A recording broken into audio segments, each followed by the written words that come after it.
performing sports, you have training, competition, and then recovery. And that's also the way how I look at being an entrepreneur, being a founder, being an investor. Let's get it started. Okay, let's go.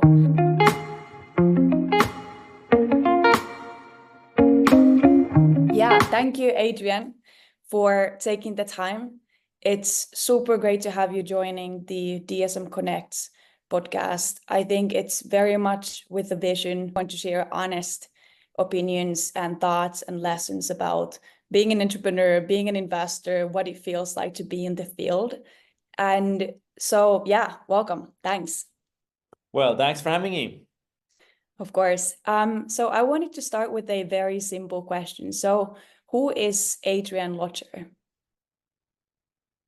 I'm an economist by training, engineer by heart. Started building my first software company when I was still at uni, and later did invest and build more companies all along the way in the software tech internet space. And since 2016 now, I'm building Merantix, which is a group of companies. On the one hand, we incubate and invest in very early stage deep tech companies with our Merantix Capital VC arm. Part of our group also is a larger consulting firm called Merantix Momentum that helps mid-sized and large companies to implement AI projects. And then we have a third pillar that is our ecosystem pillar. Part of it is the AI campus here in Berlin with 1,500 people working in machine learning, 100 different teams, 300 events hosted last year. We also just announced the AI Hub in London, which will be a similar concept in London. And then we're also the host of the AI House in Davos during the World Economic Forum, which is fostering a lot of conversations between leaders in AI from the public, political, and also corporate and investor space. Wow, that's a lot. You are keeping busy. Is it 7 days out of the week that you're working on those things, or? Well, I would say I work on 7 days, but I also do very conscious breaks, not only for my kids, but also for myself. So I try to find the right balance and every now and then also struggle, but I am very aware of, the resource question. And I think when you look at high performing sports, you have training, competition, and then recovery. And that's also the way how I look at being an entrepreneur, being a founder, being an investor. So there is a right time or there needs to be a right time for each of these elements. And I practice that very consciously. Yeah, totally. And I'm happy you brought it up because I feel like it's the same as in sports, exactly like you say. Like the muscles are developing as you rest. And I feel like every time you rest, you get the best ideas, like you have the walk, like all the ideas just lands into your head and you're like, okay, this is the way. But anyways, I'm happy to hear that you're bringing that up now, and maybe we can dive into that later.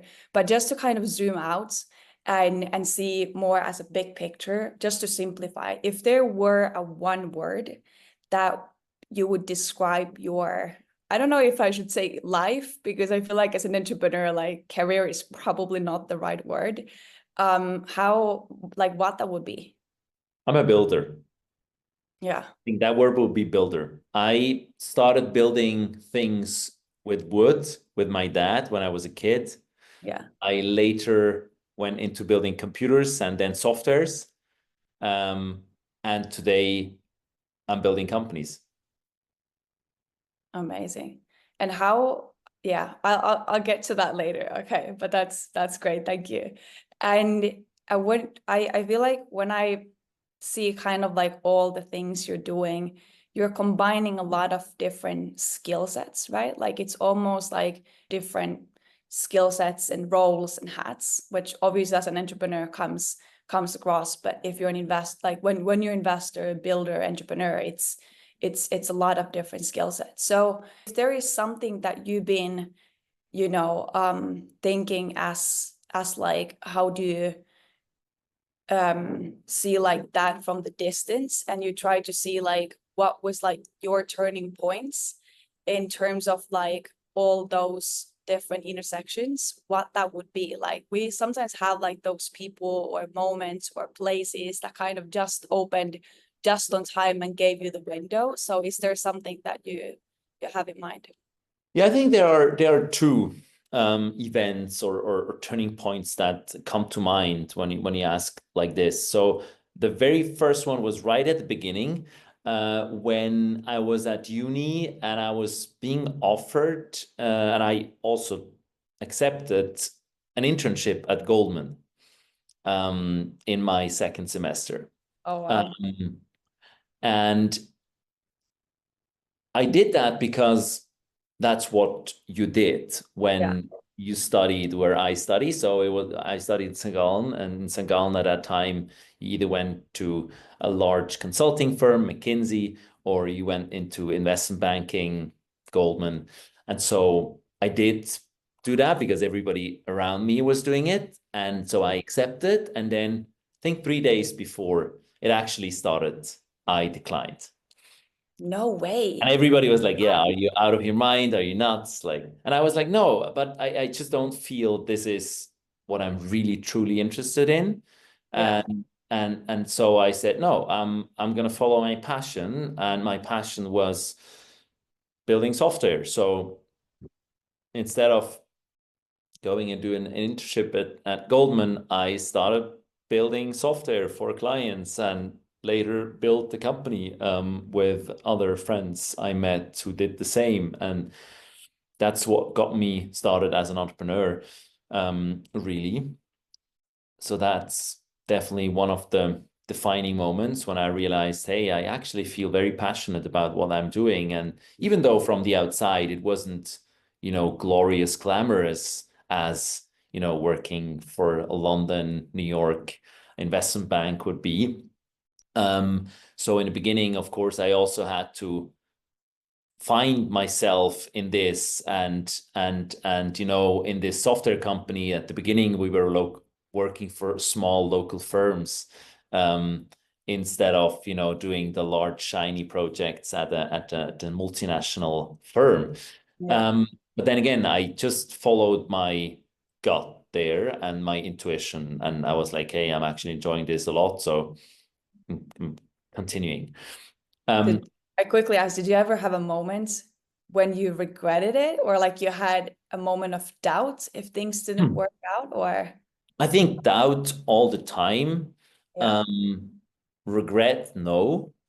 I of think course, not doubt, to regret doubt, that. Yeah. yeah, no, I think doubt all the time, because of course you're obviously asking yourself again and again, like, are my decisions the right ones? And when things are not going well, and things are always tough when you start building something, they're always tough, and you always underestimate the struggle. And so yeah, I keep asking myself, even today, every now and then, am I on the right path? Am I doing the right things? And I think being doubtful of yourself also is kind of humbling, Yeah. and lets you, keeps you grounded. So I think it's good, but it is a struggle, of course, also. Um, the second turning point, I think, was after the exit of my previous company in 2015, where I was like, okay, I've now built and scaled quite a large company. I spent a lot of time working. Actually, it was probably some of the most intense years in my life. Scaling this from 0 to 120 million revenue, and then selling it. And then after the exit, I asked myself, okay, so what's next? Am I gonna, you know, do full-time investing, or am I gonna do something else? And I think I did quite a bit of soul searching back then, asking myself, okay, what are going to be the next big things in the next, let's say, 50 to 100 years.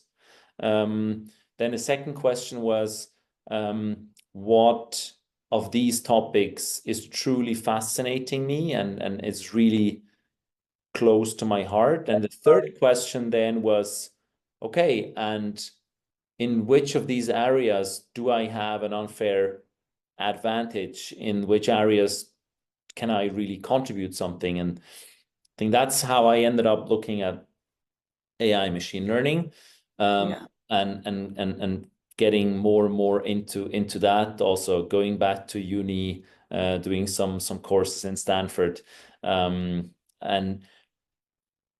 a turning point in the sense also because I realized, no, I'm not just going to invest, but I also still want to be a builder. I want to remain a builder.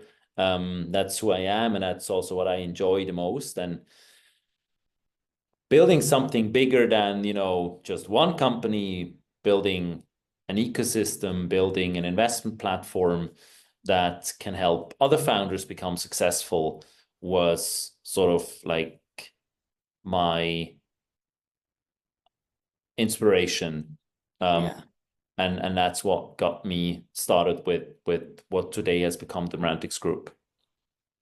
That's so interesting. And I think it's interesting that you say just an investor, because I think it reminds me a lot of the times when sports people, they get out of the bubble, because your life is designed to perform, right? Like you're eating, you're sleeping, your recovery, everything is to play, right? So and it's the same with entrepreneurs, like 100%, your life is about your company and your team. So did you have times, or like how long that process kind of took you to get that clarity of what you want? And did you have a feeling when you could say like, okay, just, is this enough? Am I doing all I can? Like, am I reaching my capacity? Like, did you like how much? I'm sure it was a lot of dialogue about that, and actually heard an interesting podcast about when you were talking about that. But yeah, please tell me more. So I think it took me about a year.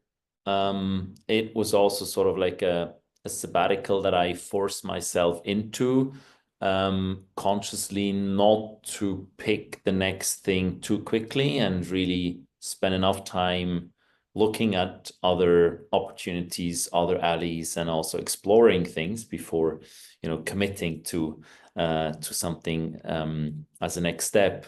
And I think during that time, I also learned a lot about myself in the sense of, what did I truly enjoy in my previous roles, and what did I not enjoy? And even more important, I think also, what is it I'm really, really good at, and what is it I'm absolutely not good at? And that's also totally fine. But, just being aware of what are my strengths and what are my weaknesses, and how do I employ them in the best possible manner, but also how do I complement myself with other people.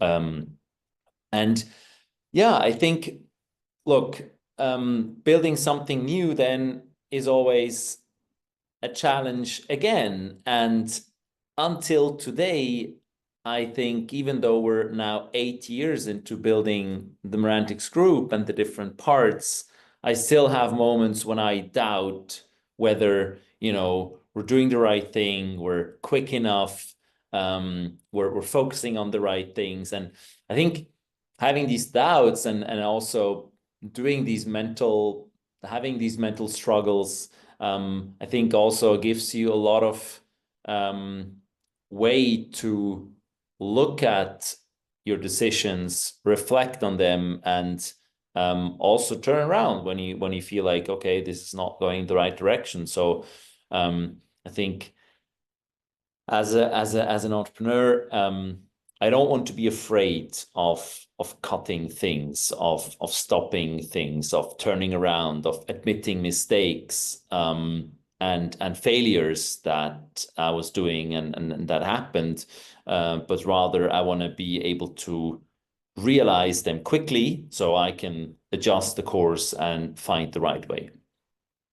Yeah, I actually wanted to ask about that. Like, as you're, looking at more from your like builder mindset, how, like, is there some patterns that you've recognized in terms of like time spent or money spent, or, like to get those results, or like any like team feedback or customer feedback or any of those things where you kind of get signals of like, okay, this, we're not there, but this is the right way, or this is the right direction, we're going to the right direction.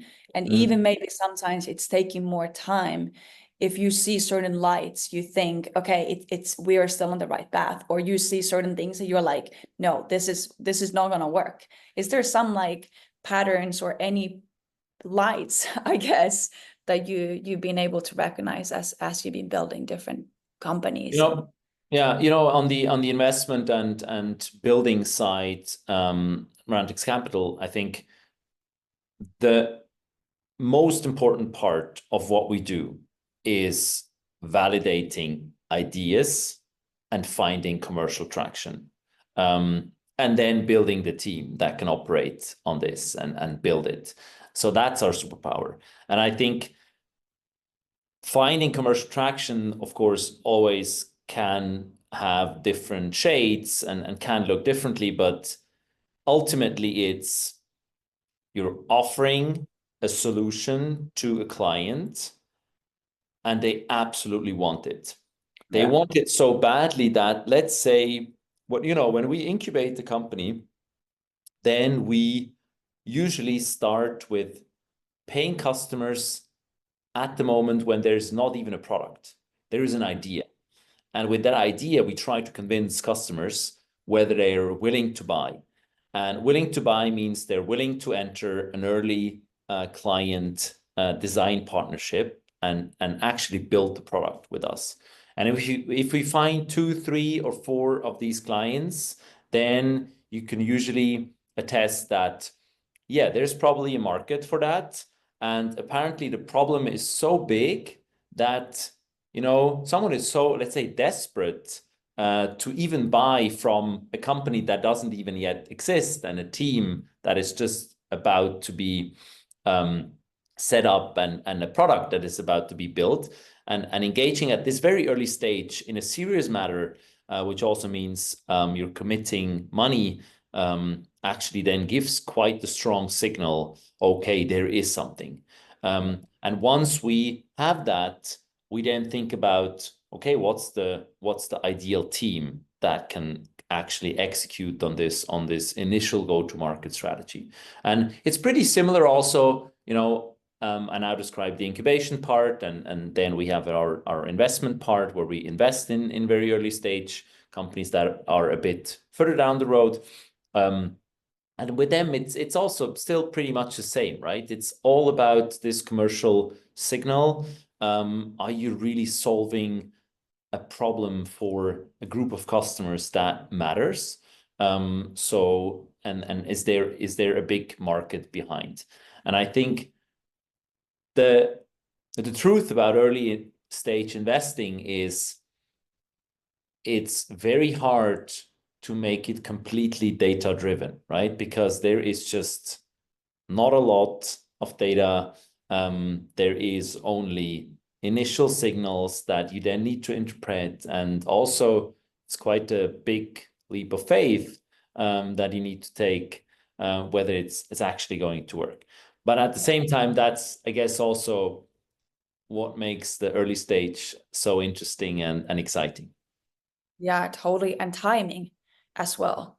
Like, I think it goes very much with your point of, sometimes like you need to fail again and you can't get afraid of taking the risk and leaning in.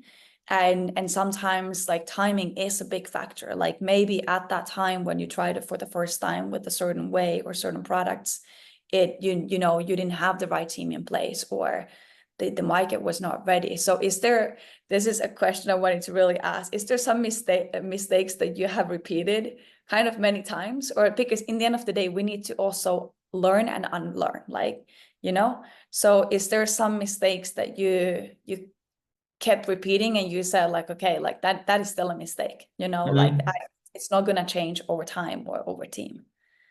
Well, so we've 16 portfolio companies by now. And one thing that happened more than once, actually twice, is we started building and investing in a company that turned out to be a feature rather than a product. Yeah. In other words, you had an amazing technology solution, but you realized it was really hard to actually find enough commercial traction as a standalone product because it has to be a feature of a larger suite. In both cases, we ended selling these companies to much larger ones. And then made the technology and the teams join these acqui-hire companies. And I think, yeah, what we've learned from that is on the validation side, you need to go well beyond the POC stage in validating a market and also figuring out whether that market is actually willing and ready to buy a solution like that. And then again, is it so impactful that people will purchase a solution for that specific problem, or do they expect it to be part of a larger chain of solutions when you think it through from a technical point of view?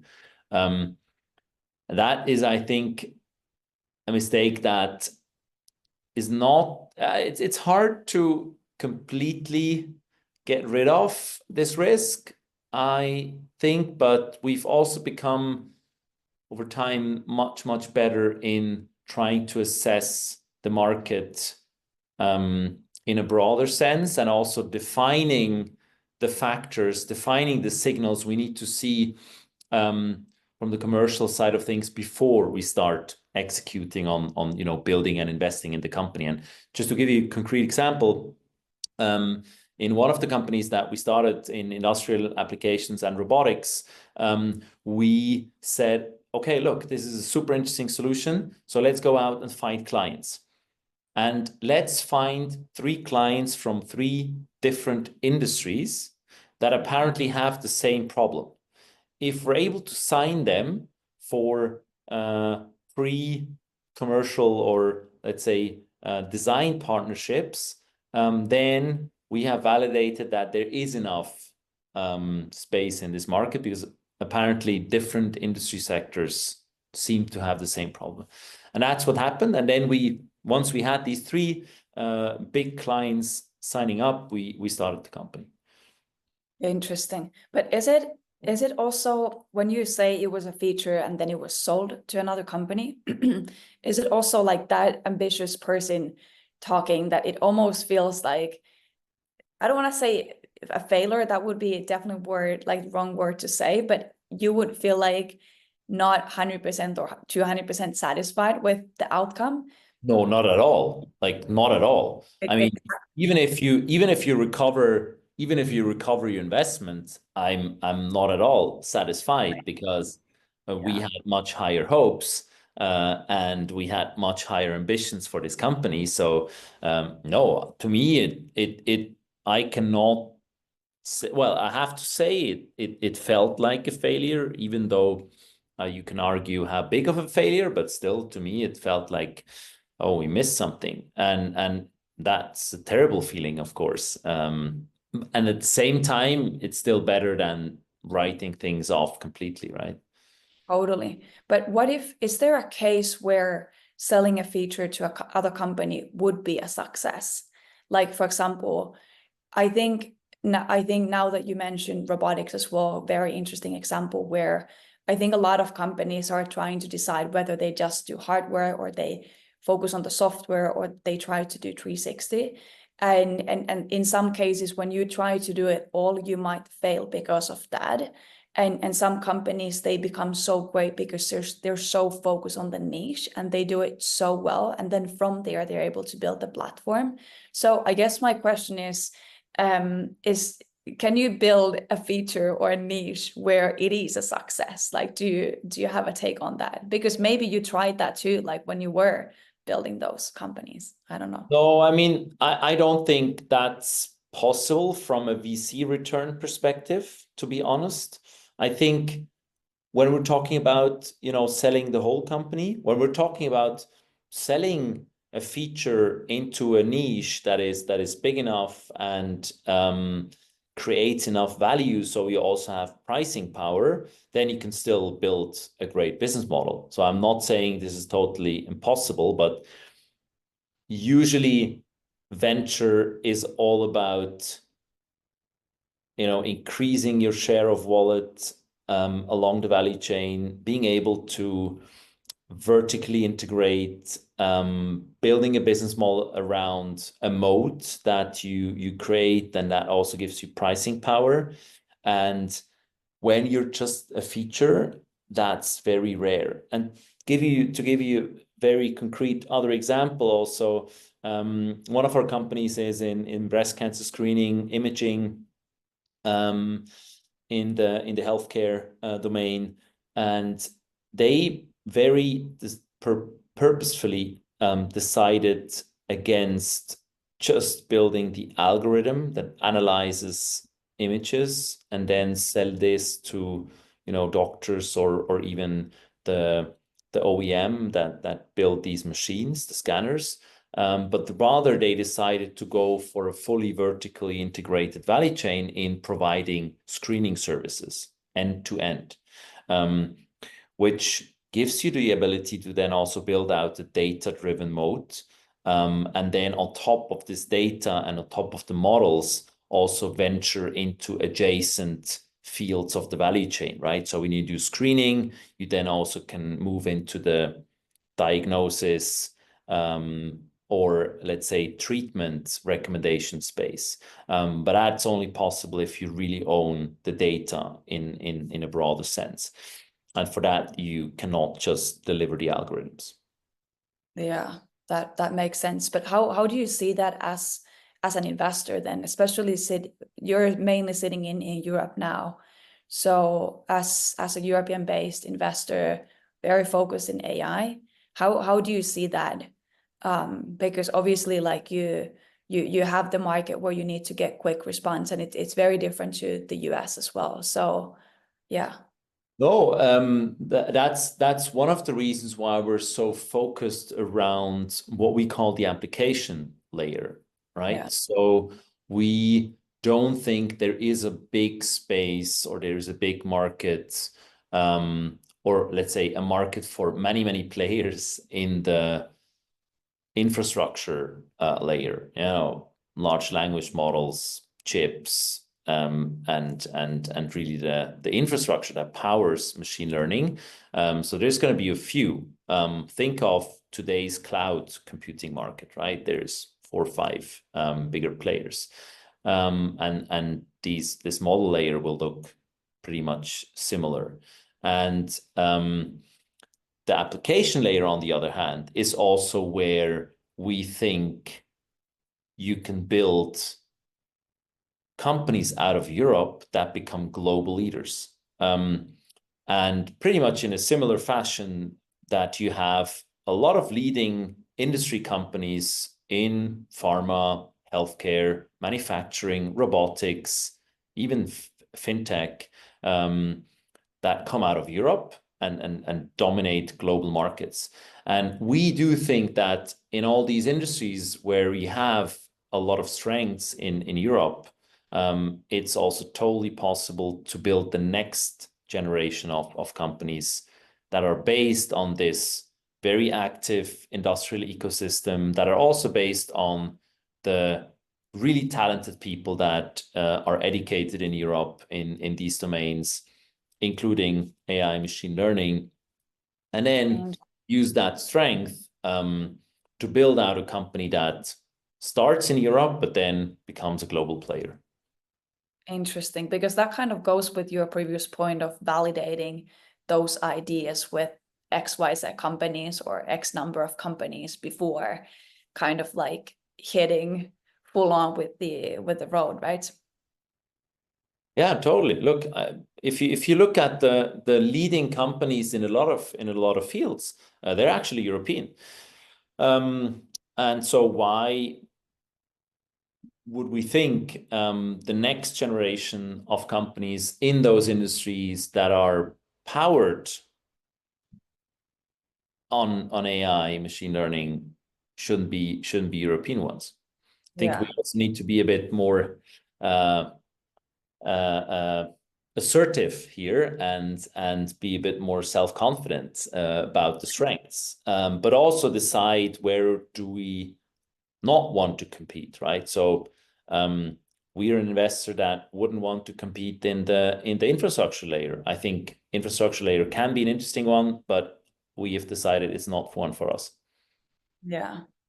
And since you have been quite close to all those conferences and you know, I don't want to say regulators as well, of course, are you getting good signal there for these use cases, or what's your take?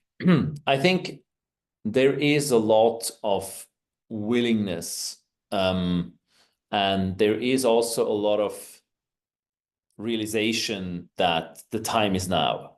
Yeah. So I think compared to a couple of years ago, we're seeing a very different reaction and readiness level to embrace and adopt things. Yeah. Now we still need to act on that, and it still needs to go quick and happen fast. And one of the things we still want to focus more and foster more is this collaboration between established player incumbents in industry and new companies, startups in Europe, because that's still something that is a bit harder than in the US, where it's very normal that, you know, large corporates engage with startups as clients and they want to work with them. In Europe, you still have this like, yeah, you know, we're a 100-year-old company and now we would want to partner with a 10-month-old startup. Like, that's super dangerous. What if they're not around in 3 years?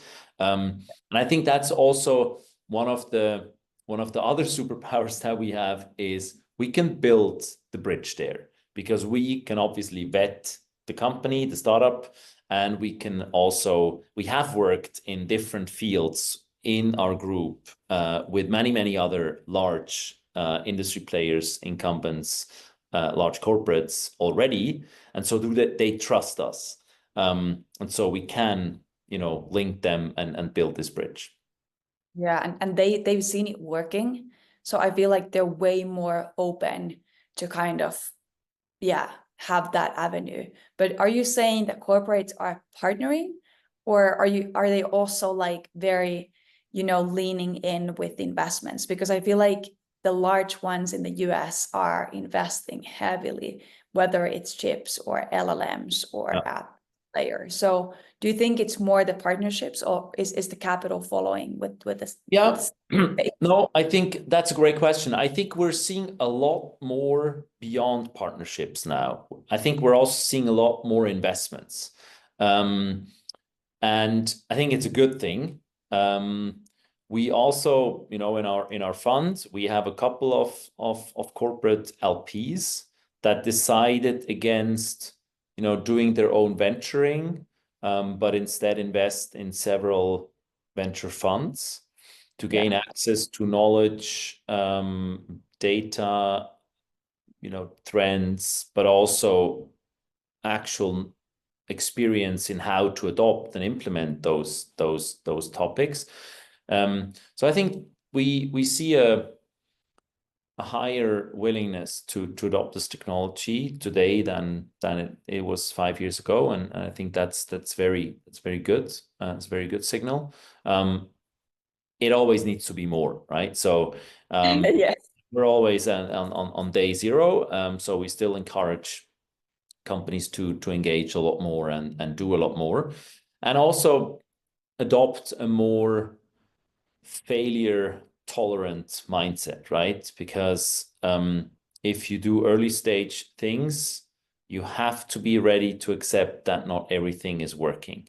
And that's a very cultural mind shift or mindset shift that especially also in Europe needs to happen. 100%. Like that's the key. It's almost the expectation as well, that you need to set it low and just get surprised by the positive outcome and innovation that can come out, or maybe not. But anyway, I really, really, really appreciate you taking the time. I think it's so great to learn from you and have you sharing your experiences and valuable lessons. So thank you so much for taking the time. Thanks, Mona. Thanks, Mona, for having me. Of course, pleasure.